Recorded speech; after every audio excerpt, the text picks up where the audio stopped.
there's so many people out there who will tell you, make sure make sure a breastfeeding session takes only an hour, and make sure you put them down before they're asleep, and make sure you do this and make sure you do that. They have to learn, babies have to learn. But the thing is, you're the mom, let your heart take care of your baby. You can take the advice, grab the advice, choose what works for you. And if something doesn't feel right to you, don't do it.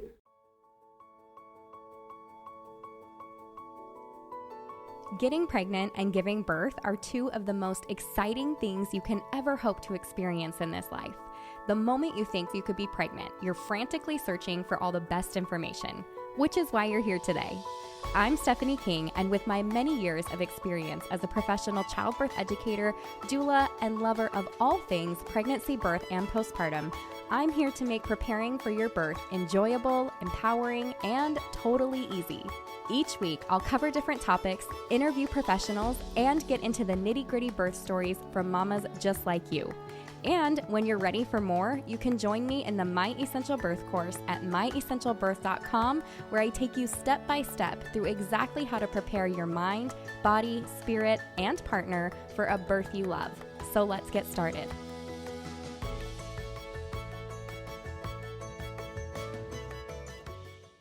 All right, this week, you guys, I have a birth story episode for you, and it's special because we've got Dad here as well. So with that, Sara and Matthew, will you take a moment, introduce yourself, tell us a little about you, how many kids you have, all that fun stuff. Hi, Sara and Matthew Berry. We're in Southern California in Vista. We have one little girl. She's our first, 6 months old already. I can't believe it. She'll be 6 months tomorrow. Crazy. He's an electrical engineer. And I get to stay at home and be a mom, which was my dream. Very cool. Well, we're excited that you guys are here today. And thank you, Dad, for being here, because I love that side of the story, too, pulling that in. And I think dads love to hear from dads. So that's awesome. I like to start with the pregnancy. So I just love to tell me a little bit about your pregnancy and what that was like. Anything unique, any concerns that you guys had? Walk me through your pregnancy. I would say probably it all started before we even tried to conceive, because I didn't have very good health at first, and we had to bring me back up to kind of normal before we got there. So a lot of the pregnancy was preparation before we even started. So I was doing things like trying to get to walking 3 miles a day, just like you said, and I was trying to squat. I got to squatting 10 minutes, Yes, that's so good. Little one is grabbing the headphones, and I started taking probiotics and trying to avoid. A big part of my health journey and healing was avoiding EMFs. Actually, it was probably like the key factor was cutting out the cell phone radiation, and listening to your podcasts. Your podcast was the first one I found, and I started listening to it while I was going on my walks, and I loved a lot of the episodes. I didn't get all of them in like some of them do, but there were certain episodes that I listened to multiple times just because I wanted it to really sink in. So then when we felt like, okay, I'm ready. We're gonna go ahead and go for this. Then I started sitting on a yoga ball every day. I would sit at the computer on my yoga ball and try to make sure my posture was really good. And what else was I doing? I was stretching every day. I was getting really good nutrition. This guy was great at helping me with the nutrition. He was finding all the wheatgrass powders, and I was doing 100 grams of protein a day, even before we were pregnant, just trying to preload everything. And then when we did find out we were pregnant, it happened pretty quickly. We didn't have to wait too long. I was grateful for that. But I feel like I had a little bit of all of the symptoms. I mean, nausea, mood swings. Apparently, I was a fire-breathing dragon, according to some. I didn't know it at the time, but I've heard stories. I love that. Let's see. So the first trimester was definitely nausea, and I had aversion to all of the foods that I eat normally. So we eat a lot of salad, and I could not look at a salad. In fact, I didn't know I was having an aversion until I was opening up a cucumber. And I looked at the cucumber and I thought, I think this cucumber is bad. I'm going to set that aside and let Matt smell it when he gets home. So I opened up a second cucumber and I thought, this one's bad too. It must be a bad bag. I opened a third cucumber and thought, I'm not going to eat this. This one's bad. And by the time he got home, he had 3 cucumbers to eat. Waiting in the fridge with notes on them. Are these bad, honey? Yeah. So I had a lot of cucumbers that night because they were all fine. That's awesome. Mm-hmm. And then, so that would, first trimester I started with Braxton Hicks quite a bit. I'm very sensitive. So I think it had to do with drinking red raspberry leaf tea. And I had to actually back off on drinking that because it was starting the Braxton Hicks, which I had the entire pregnancy, the whole darn time, every time I took a walk. It was really weird. It feels like my stomach is tightening without me doing anything. It just, all of a sudden I realized, hey, my stomach is tight. And sometimes it would take my breath away. I got, in second trimester, super itchy, like incredibly itchy all over my skin. And I had I made a special oil out of jojoba oil and olive oil and coconut oil and rosehip oil and some castor oil and a little bit of lavender oil, all sorts of oils that I put together. And I started rubbing that on my skin and it helped. And because I used it the whole entire time, I didn't get any stretch marks. And my sister hates me because, that's a thing. But I'm so grateful. I still used that after birth too. And it feels really good to rub on your skin. I drank a ton of water too. Yes. Drinking a ton Sarah's of water. very good about drinking lots of water. And it helps. Mm-hmm. Yeah. And then, let's see. It was pretty normal. I feel like I kind of experienced the full range of normal symptoms in pregnancy. The fatigue at the beginning, then the energy in the middle, and then the fatigue again at the end. My walking slowly decreased at the end there. It was the heat of summer, and I was doing a couple of miles up until close to the end, and then I had to back down. But I felt pretty good. I felt confident, and I had a lot of confidence from all the information I was incorporating. I was just consuming so much. I would go on a walk and listen to 1 or 2 of your podcasts. And then I started branching out to other podcasts as well. And I would come home from my walk all pumped, like, Matt, did you know that, your blood volume doubles and that's why your heart is working so hard? And I heard all your podcasts inadvertently from Sarah just relaying all the excitement. I love it. And I would have to bring her on as a co-host now. I would give him quizzes. I would say, guess what, Matt? Okay. Say they're going to suggest an episiotomy. What are you going to do? And then I put him on the spot. I love it. Yeah, I had a whole list of all my preferences all ready to go, probably like first trimester. Okay, we're going to do this. We're not going to do that. We're going to do it. I had it all lined up, and I was so grateful that he and I were on the same page with that. That was something huge. I mean, huge. Yeah, no, that's really great. You can't do it if you're not on the same page. It just isn't going to work. So that's great. Mm-hmm. Are you comfortable? You do not have to if you do not want to. Are you comfortable sharing what health issues you were dealing with that you felt like you needed to resolve first? Yeah, I think we finally nailed it down as mitochondria fatigue, kind of a chronic fatigue. It was stress-induced. I was taking care of my disabled niece for a couple of years before I met this guy. And it basically, my niece was born with a genetic defect. She didn't come home from the hospital till she was 6 months old, and she had quite a few surgeries already, still more lined up.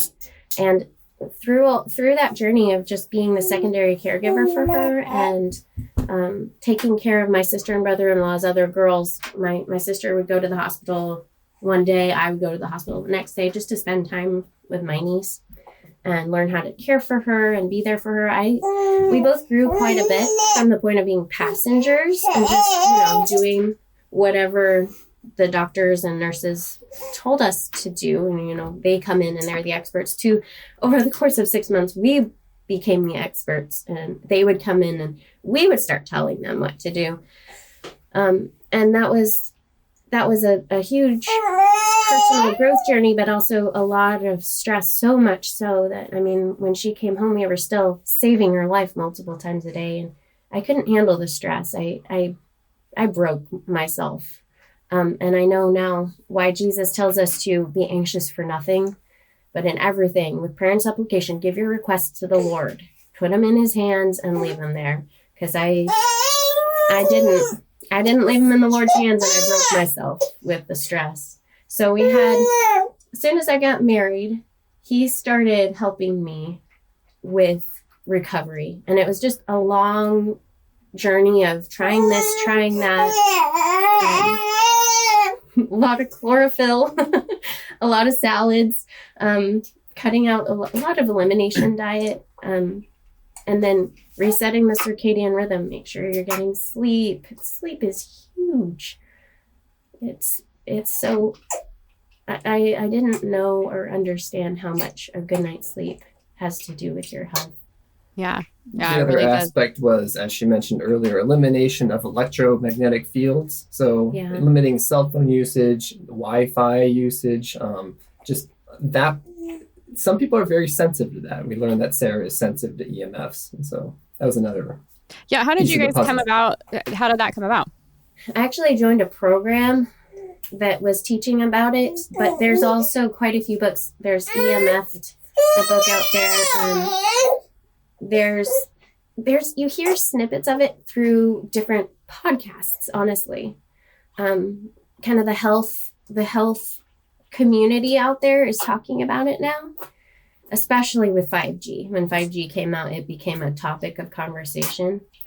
And the first step was just trying it and saying, okay, well, we've tried everything else. Why not try this too? So when I was pregnant, I tried to stay away from EMS as much as possible and tried to keep my phone off my belly. I wasn't scrolling my phone on my belly because I can just see if I'm this sensitive, I don't want to give her a brain tumor or something before she even has a chance. With all the cancers that are so prevalent in kids nowadays. And I don't think that was something that they were dealing with 100 years ago.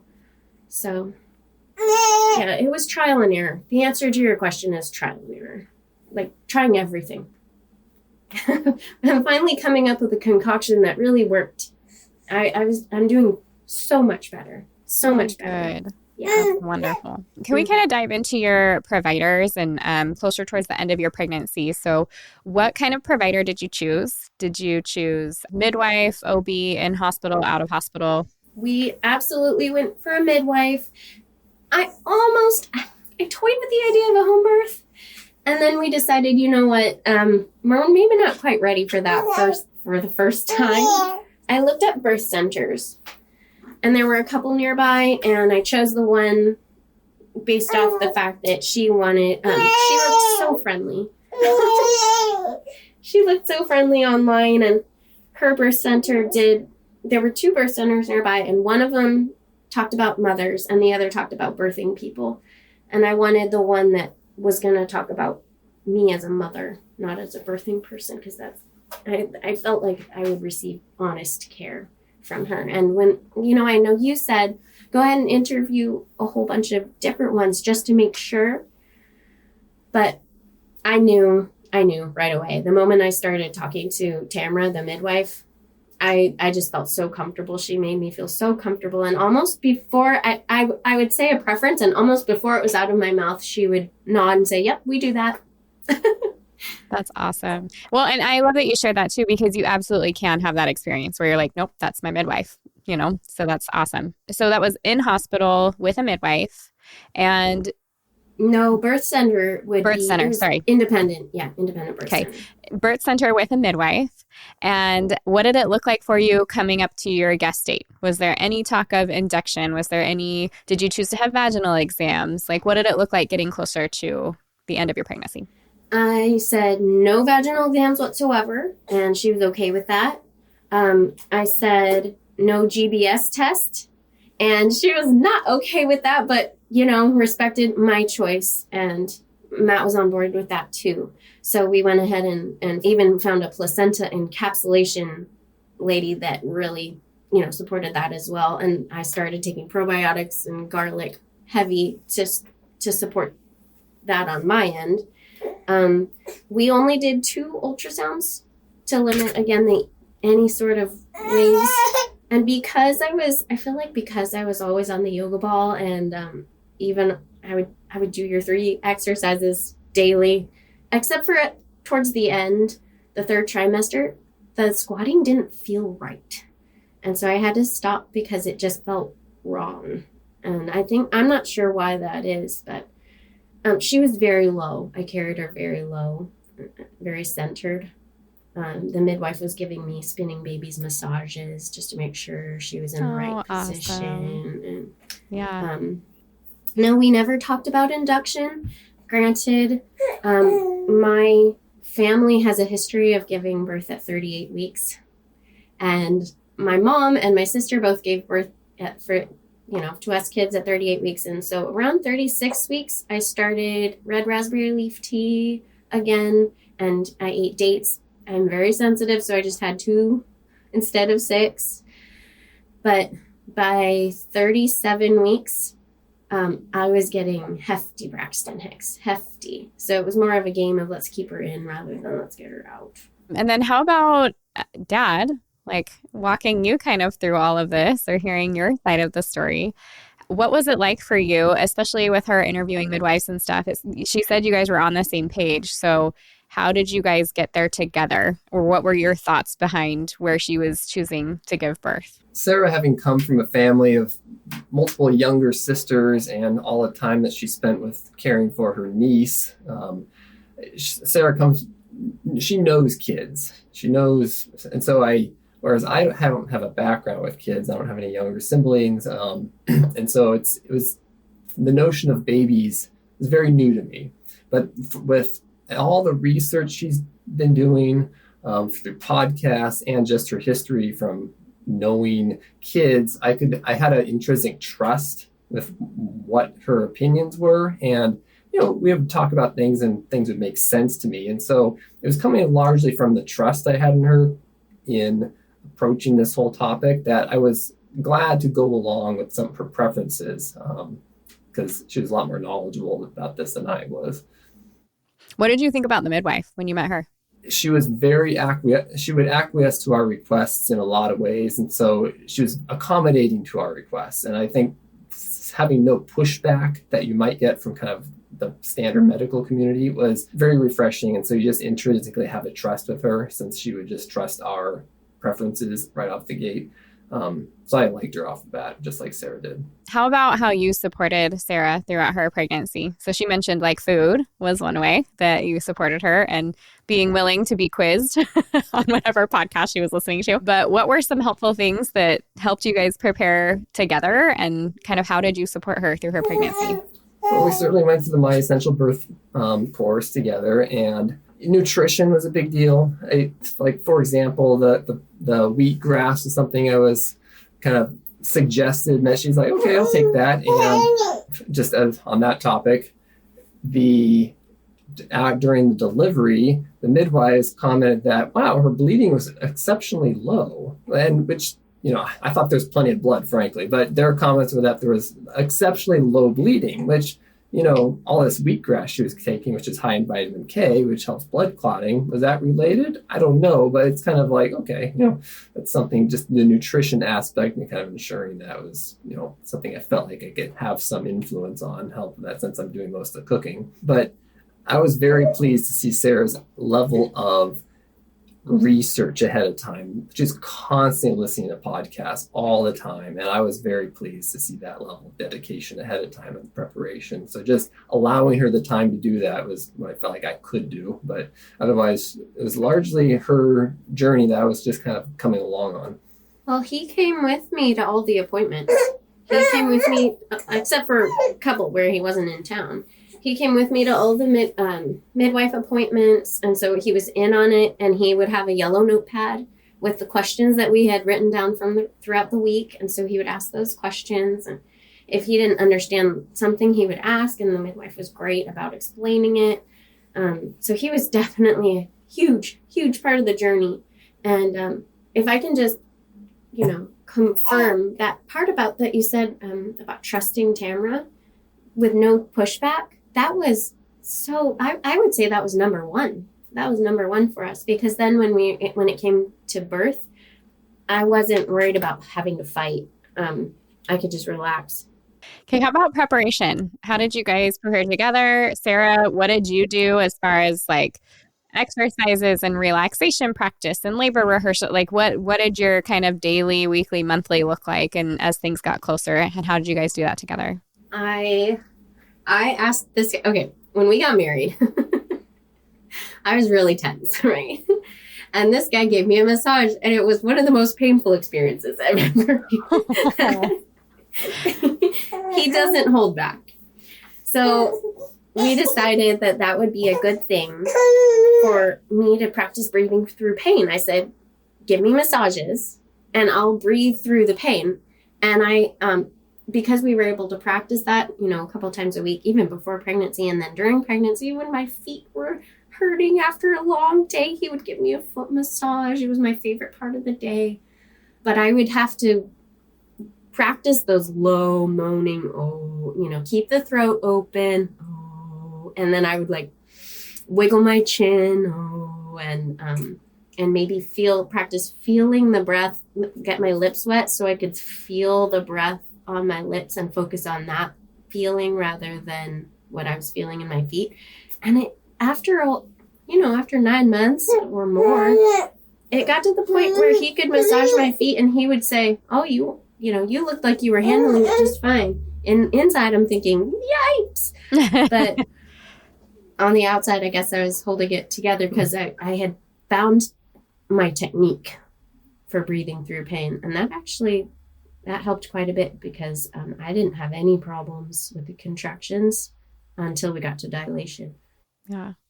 How about you, Matt? Was there anything you want to add to that? Any kind of preparation you guys did together that you feel like was really helpful or that other men listening would find really helpful? The concepts of counter pressure, knowing those ahead of time, and the motions exactly where to push was just a great morsel to know. So I think that was the one thing, that the counter pressure concept, because ahead of time you're kind of like, well, what can I do? It's like, oh, that is something I can do. So you kind of cling to that, say, okay, when I'm ready to go, and she starts needing help. Yeah. All right. How about the birth? Take me from that very first contraction all the way through. Okay. So I had been feeling really uncomfortable all day Saturday. So we went up to visit my sister on Saturday, and I was so uncomfortable. And I didn't know I was experiencing labor probably till, hindsight is 20/20. I think I was experiencing early labor. I was leaning on countertops and swaying back and forth and breathing. Like, how could I not know? But I didn't know. So we spent that day out, and when I got out of the car, I had to slowly take my time to stand upright. And that lasted all day. And then in church the next morning, it was the most uncomfortable sermon I've ever listened to. I didn't want to be standing. Well, you weren't listening much because you're so inwardly focused. I didn't want to be sitting. I didn't want to be standing. I wanted to be home lying down. I still didn't get it. I went to the bathroom after the service and came back out and thought, oh no, I just peed myself. And because one of the girls, there's a troop of us who were pregnant at church at the same time, like, don't drink the water, right? We went, there was a girl who had gone to the hospital thinking her water had broken, but she had just peed herself. And I thought, okay, I'm going to learn from that. I'm not going to do the same thing. I'm going to go back in the bathroom and maintain dignity here. I was leaking puddles on my way into the bathroom. And then I'm standing in front of the toilet, leaving a puddle thinking, do I have to go this much? It doesn't smell like pee. And then one of the ladies walked in and she's cleaning up puddles. And I said, I'm sorry, it's me. And she says, we all do it. And I said, no, I'm a leaking. Go get Matt. So she runs out and grabs Matt, and he comes into the women's restroom. She's towing him in. She drags him in. I grabbed her purse with her stuff in it. He's standing there all awkward, not knowing what to do. And the ladies were so kind. They went and, because the pad that I had in my purse was not going to do anything. Mm-hmm. So they went and got some diapers from the nursery. And I was able to make an exit with dignity from church. And here's a little tip for preparation. When it hit maybe 36 weeks, I put waterproof pads in all the car seats, in the seats of the vehicles.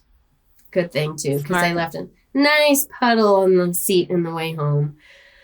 But when we got home, I was trying so hard to be relaxed, and let oxytocin be the main hormone. I didn't want to be stressed. But I couldn't help myself. I was nervous. It was happening. But we got home and we sat down and tried to eat some lunch. And I tried to just be calm. I got up and cut Matt's hair because I figured we won't be able to cut hair for a long time. And it was true. He got pretty shaggy. So it was a good thing I cut his hair. And I was having contractions that really weren't too bad. I would stop, I think, just because out of more respect than out of necessity, just kind of stop and let it pass.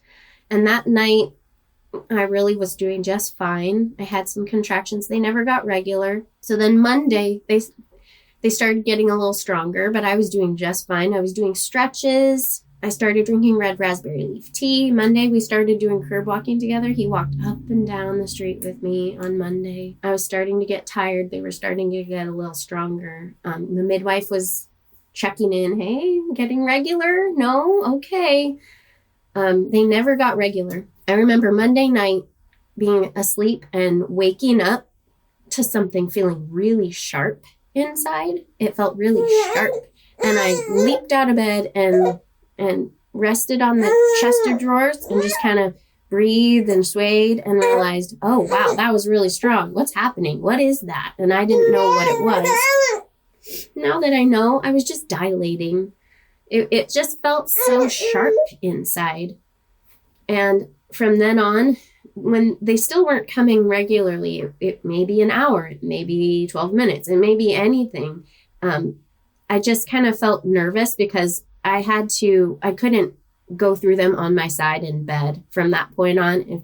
If little ones would come and go, but then sometimes it would be a big one that would make, my insides feel all sharp. And I realized it was just her head pushing on the cervix and I was dilating. And at that point, the only comfortable position I could find was on my hands and knees. So I think it was 3 a.m. Monday morning. I set out the yoga mat and I was just on my hands and knees, walking back and forth, just waiting in case it was a big one. And they started becoming, the majority of them were big. When I say big, I mean that I was dilating in each one. And as long as I was on hands and knees and breathing before they got, sharp, I was okay. If they got sharp before I was breathing, I would start to panic and maybe hyperventilate. But as long as I could start breathing first before it got sharp, I was okay. I could handle it. And I thought, okay, I guess we'll be here at home for a while yet because I'm still handling it just fine. It's got to get a lot worse, right? The midwife texted us Tuesday morning and said, why don't you guys just come on in? It's been long enough. Go ahead and come in. So we did. And I had a few contractions in the car.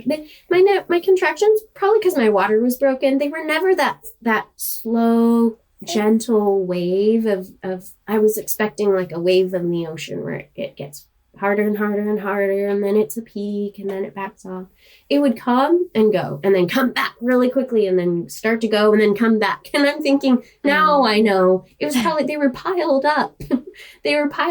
It was multiple contractions all happening at once. When we got to the birth center, I walked in, and she did a non-stress test. Yeah. And it was so cute because Phoebe noticed in the womb that whenever the midwife told me, whenever you feel her move, press this button to make a beep so that we can differentiate her movements from the contraction. Well, Phoebe noticed, hey, whenever I move, there's a beep. And so she started kicking, beep, beep, beep, beep, beep. she was having fun making noise in the womb. That was cute. But the midwife told us, hey, look, it's, your water broke and my insurance only lasts 60 hours since your water breaks. So if you don't have this baby by midnight, I'm going to have to transfer you to the hospital.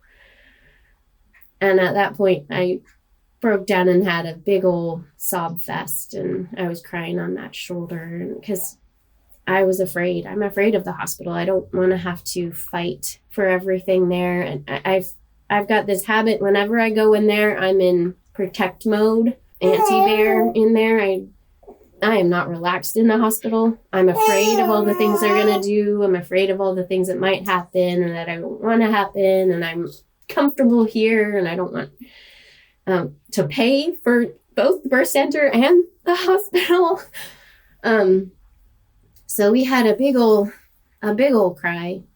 And the midwife said, which I thought was interesting, she's noticed that pretty much every woman who comes in to give birth has to have a big old cry about something. So I thought, okay, well, here's mine. Before actual progress occurs. It's a kind of a gate for things happening. Yeah, I thought that was interesting to hear. So we decided with her to go ahead and start doing herbs. We did black, blue cohosh and cottonwood root. But she only gave me half the dosage because I told her I'm really sensitive. And then we went out and walked up and down stairs, curb walked back and forth. We were walking. The contractions were hard at this point. We came back, tried to take a nap because it was hot. It was August. We didn't sleep. But then the midwife came in and said, I know you're relaxed and comfortable and you want to be on all fours, but if you want to have this baby before midnight, you really should be sitting on the toilet, the dilation station. And so I went and sat on the toilet, and because I was comfortable on all fours, I could still make it through a contraction on all fours or on the yoga ball and be okay. I was breathing through them. He was doing counter pressure and it was okay. But on the toilet, that was not okay. That was painful. That was very painful. And so I don't even know how long I spent on there. An hour and a half, maybe. It seemed like forever. It seemed like a lifetime. That was awful. The toilet was awful. So if I can avoid the toilet next time, I'll be doing great. That's probably my goal for next time is not to sit on the toilet. But I had a birth playlist that I played while we were on there, and we were praying together, and I was moaning through them. And I don't think the midwife, because I had refused all cervical checks, I said no vaginal exams. I knew that things were happening, but I don't think she really could tell because your contractions still were not consistent. And so we're just waiting for the contractions to become consistent and close together, but they were so sporadic. We just thought, well, okay, there's a lot more progress we need to make still. Yeah. She was still waiting for that longer, closer, stronger together, 3 minutes apart, and they never got there. So at a certain point in time on the toilet, I started panicking, and I thought, I have got to get off this toilet. I'm going to get out of here. No more. I can't handle it anymore. I'm crying. I'm getting off this toilet. And then I realized I'm panicking. I'm probably in transition. So I got off the toilet, went over to the edge of the bed, and I told Matt, go get the midwife. I want the water now. And he did. And she said, okay, but the water will slow you down. So can I check you first to see if you're at a good progress point to get in water? Because it'll slow you down. And, the whole goal here is if you want to stay out of the hospital. So I said, okay. I'm yelling at her at this point. Fine. So I hopped down on the bed and boop, her head is right there. Phoebe's head was there. So she says, okay, I'll run the water in the tub. Yeah, she was very surprised, almost this look of like, whoa, she had a lot more progress than we expected. So it's kind of this scramble to fill the tub all of a sudden and like, okay, things are happening. Things are happening. Even though contractions never got to being consistent and close together. Mm-mm. And I forgot the castor oil. Oh, that's right. we had the herbs weren't like working fast enough, so we also agreed to do castor oil. Wasn't excited about that. It was hilarious. So the midwife came in with this big old vial of castor oil, kind of very, looking at it, got the scary look in her eyes, because that stuff's nasty, and she's just thinking it tastes awful. So she's kind of like, good luck with this, and kind of trepidatiously hands it over to Sara and like kind of closes the door and says, do what you need to get that stuff down. But Sara kind of like, she tastes a little bit and has this like just kind of a shrug, and then just down the entire vial of this castor oil with nothing but a shrug. And so like a few seconds later, she opens the door like, I'm all done. And she's like, did you flush it down the toilet? And she couldn't believe that she had downed it, orally. I've eaten a lot worse. Chlorophyll is worse. Oh, man. So... yeah, I mean, it was probably a good thing that I was on the toilet. Let's just put it that way. So, at a certain point in time, I'm kneeling by the edge of the bed thinking I'm in transition here. And all of a sudden, my body started pushing. I didn't even have anything to say about it. All of a sudden, it was just, I went from yelling at Matt like, I need the water, to roaring like a lion, pushing as hard as I can. And wow, that felt great. I was like, yes, I can do something now. And the midwife said, go ahead and up breathe.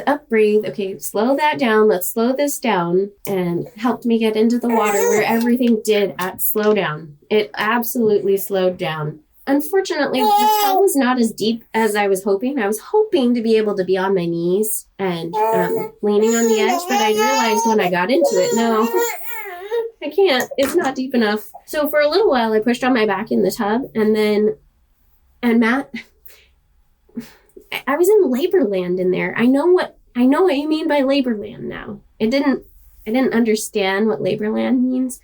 It felt like almost felt like being in a dream, where I was aware of everything that was happening. I was not unaware. I knew what was going on. I heard everything they were saying, but I wasn't in a place to respond. So the midwife asked a couple of questions. I didn't reply. Matt played a song that we had lined up, and I don't think I responded at all, but I knew it was playing. And then at a certain point in time, I said, I want to get out. I don't feel like I'm making any progress. I don't think anything's happening. I'm not sure how long I was in the tub, maybe an hour. And then we got out, and I was standing, and I was leaning on Matt and pushing. And I'm at a certain point, it had been, I don't know, like 80 hours or something. It had been long, and I was tired. So my knees buckled, and they helped me on the bed, where the midwife could see I needed some help. So she put her fingers on Phoebe's head and was saying, okay, push here. And she was telling me, go ahead and don't let up while you're taking your breath. Push, and then continue to bear down while you inhale for the next breath. And it was interesting because if I had any plans for pushing, if I had any plans of how I'm going to breathe, what positions I want to be in during pushing, it all went out the window. And I was just kind of in almost this la-la land, where I would say la-la land probably from the outside, but on the inside, it was all very aware. I want to, lie this way.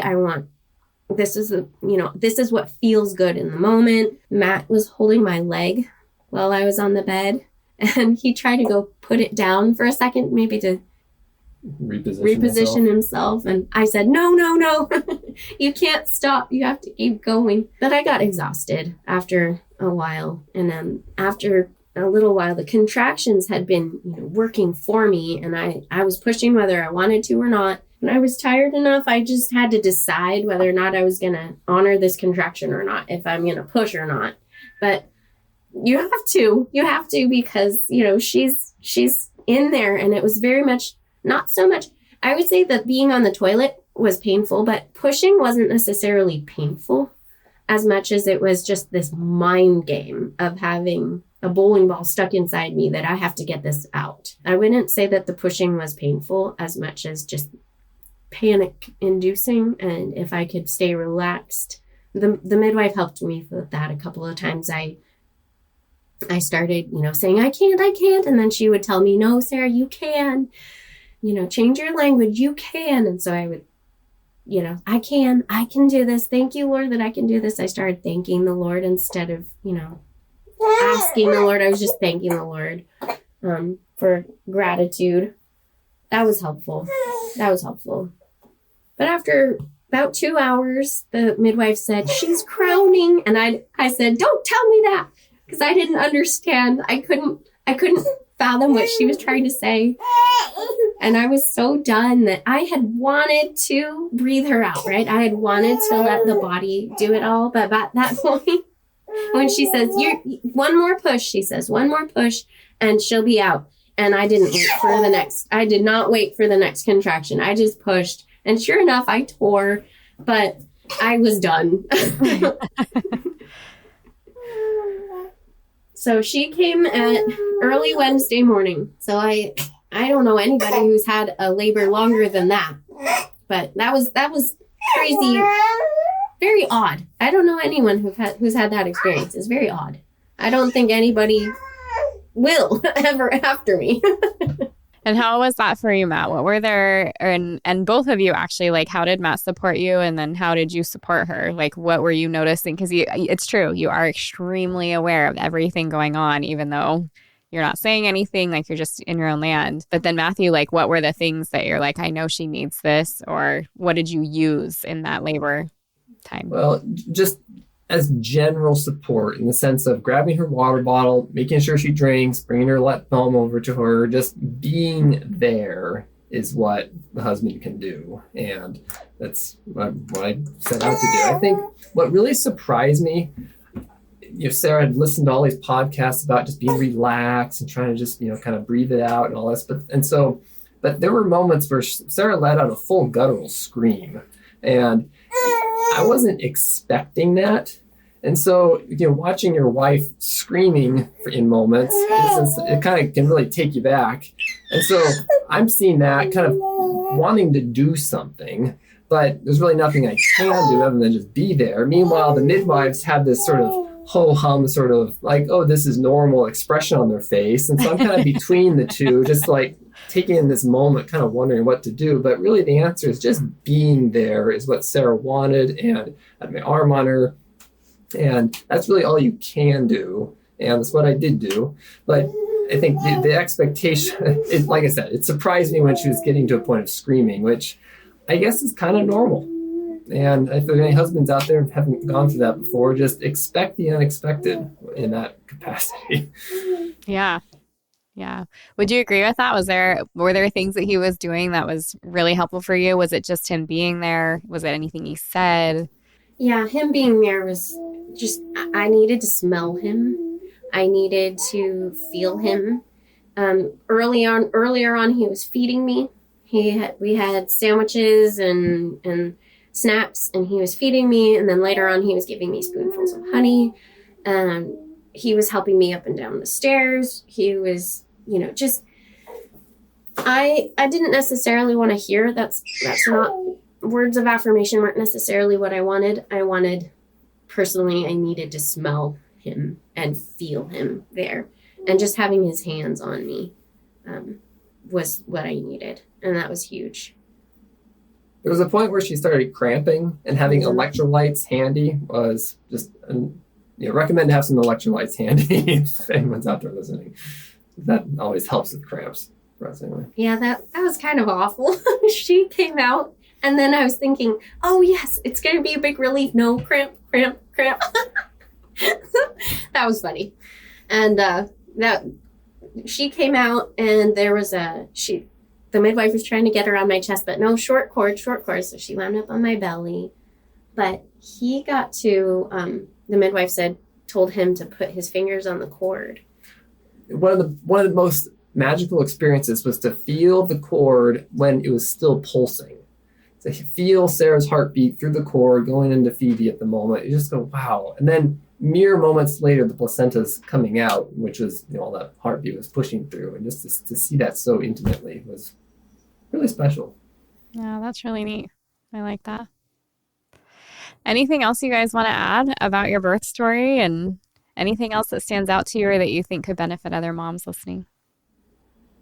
Be prepared for breastfeeding afterwards. I know that I heard a lot of people say that. If you want to breastfeed, you need to invest in preparation for that. I heard a lot of people say that, but I thought, oh, it's natural. I'll be fine. Well, we were not fine. And I wish that I had invested more time. I bought an excellent course that I loved, the Robin Thompson method. It's so gentle. Yeah. We had her on. She's amazing. Maybe I found out through you. Maybe. That's funny. Amazing. Yeah. I probably did. I probably listened to your interview, and that's how I found out about it. I bought her course, but I didn't go through it with enough attention to be able to problem solve afterwards. But then again, a lot of postpartum depression. I'm not sure, maybe I could have thought my way out of a paper bag anyway. So being prepared for postpartum depression, being prepared for breastfeeding, and then we had a solid place and plan where our space was organized and set up. So we were ready to go when she came. We had food. He was feeding me again and bringing me water and hugging me. And when your hormones drop off after in the postpartum period, just be aware you're going to be crying about everything. Yeah, that was one of the best bits of commentary I heard. Is actually from our placenta encapsulator. Told me, she's like, okay, after your daughter's born, it's like Sarah's going to be crying at everything. And she was saying in kind of a funny tone, just almost giggling at the notion of it. But I'm kind of like, okay. And so having heard that ahead of time, and then later on when Sarah was in that postpartum and just, very, very emotional, I could go back to that comment and say, okay, this is expected. This is normal. I mean, having Phoebe cry is one thing, but when your wife is crying, that's another, harder thing to deal with. And so having the advice ahead of time that that's normal and expected was very helpful. Mm-hmm. Awesome. Well, do you have any final words, like your best advice for moms, best advice for dads from each of you? Best advice for moms is, it's going to sound cliche. You need to follow your intuition. It's going to sound cliche. You need to follow your intuition, because there's so many people out there who will tell you, make sure make sure a breastfeeding session takes only an hour, and make sure you put them down before they're asleep, and make sure you do this and make sure you do that. They have to learn, babies have to learn. But the thing is, you're the mom, let your heart take care of your baby. You can take the advice, grab the advice, choose what works for you. And if something doesn't feel right to you, don't do it. That's really good advice. I love that advice. How about advice for dads from you? Like, what would you say to other dads from mom's perspective? I would say during pregnancy and after, give mom food, water, and hugs. Those are your responsibilities. I love it. Food, water, and hugs. Yes. Yes, that's so good. Is Matt able to jump back on and give us his 2 cents real quick? Or Matt, hun, do you have your 2 cents for moms and dads? I think the learning how to do counter pressure ahead of time, being aware that postpartum is real, but it's quite normal, and having a waterproof pad in the front seat prior to your water breaking. And if you can insert wheatgrass in your diet ahead of time, it might help with bleeding. So those are the morsels I have. Do you have any other advice for moms? Advice for moms. I know it's like dads are like, I probably shouldn't, but if there's anything that you can think that it'd be really helpful for moms to know from dad's perspective. I was always glad to see you listening to podcasts and being so invested in research ahead of time. That gave me confidence to see, that much investment going on. I just really appreciate that about Sarah. Yeah, that's great. You guys are awesome. What a neat story, and clearly you guys love and support each other a ton, which is so fun just to be a part of all of that. So thank you for letting us listen in on your birth story and for all of your wisdom today. I really appreciate you being here. Thank you, Stephanie. Thank you so much. If you loved what you heard today, the very best way to support this podcast and help other moms to find it is to leave a quick review. I read one at the beginning of the episodes, and I would love for yours to be next. And if you're ready for even more pregnancy, birth, and postpartum goodness, come join me in the My Essential Birth course at myessentialbirth.com, where I will hold your hand and walk you through pregnancy and birth step by step so you're totally prepared for a birth you'll love. See you next week.